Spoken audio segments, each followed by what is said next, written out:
90 days PCOS reversing சேலஞ்சில் இன்றைக்கி டே 13. எங்கள் அப்பா என்கிட்ட சொன்னார், நீ எப்படியும் மேரேஜ் முடிஞ்சு ஒரு 5 kgs இந்த விருந்து வீடு இந்த மாதிரி போய் நீ இன்க்ரீஸ் ஆயிடுவான்னு சொன்னார். நான் தான் சொன்னேன் அப்படியெல்லாம் ஆக மாட்டேன் அப்படின்னு சொல்லி பார்த்தா எனக்கு டபுள் சின் வந்தாச்சு, சப்பி ஃபேஸ் வந்தாச்சு, நான் வெயிட் கெயின் பண்ணிட்டேன் ஒரு 4 kgs கிட்ட. இதுக்கெல்லாம் பயப்படுற ஆள் தான் கிடையாது. எனக்கு என் மேலே நம்பிக்கை இருக்கேன். மார்னிங் எந்திரிச்சதுமே எம்டி ஸ்டொமக்கில் ட்ரை ஆம்லா தான் எடுத்திருந்தேன். அதை முடிச்சுட்டு சீட்ஸ் நட்ஸ் எல்லாம் போட்டு நான் எடுத்திருந்தேன். அண்ட் என்னோடய பிரேக்ஃபாஸ்ட்டுக்கு நான் ஹெல்த் மிக்ஸ் தான் எடுத்திருந்தேன். இனிமேல் ஹெல்த் மிக்ஸ் கண்டிப்பாக எனக்கு தேவை. ஏன்னா நான் நிறைய நாள் எடுக்காமல் இருந்தேன் அண்ட் வெயிட் கெயினும் ஆச்சு. ஸோ இது வெயிட் லாஸ்க்கும் சரி, என்னோடய பிசிஓடி ரிவர்சிங்க்கும் ரொம்ப ரொம்ப ஹெல்ப்ஃபுல்லாக இருக்கும். அண்ட் இன்றைக்கி எனக்கு ரொம்ப ஐஸ்கிரீம் கிரேவிங்காக இருந்தது.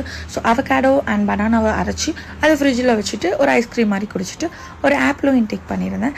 அண்ட் என்னோடய 2 times டேஸ் பிஎம்டியை நான் மறக்கவே மாட்டேங்க. ஸோ அதையும் இன்டேக் பண்ணிவிட்டு ஆஃப்டர்நூன் என்ன எடுத்திருந்தேன்னா கொஞ்சோண்டி ரைஸ், அது கூட பீன்ஸ் பொரியல், பன்னீர் அண்ட் கொஞ்சம் மட்டன் கறி தான் எடுத்திருந்தேன். மட்டன் குழம்புன்னு சொல்லலாம், அதுதான் எடுத்திருந்தேன். ஸோ எனக்கு இது ரொம்ப ரொம்ப ஃபில்லிங்காக இருந்துச்சு. அண்ட் நைட்டு என்ன பண்ணியிருந்தேன்னா கிட்னி பீன்ஸ் எடுத்துகிட்டு என்னோடய டே ரொம்ப ஹாப்பியாக முடிச்சிருந்தேன். அப்படியே போகிற போக்கில் ஒரு லைக் போட்டுருங்க.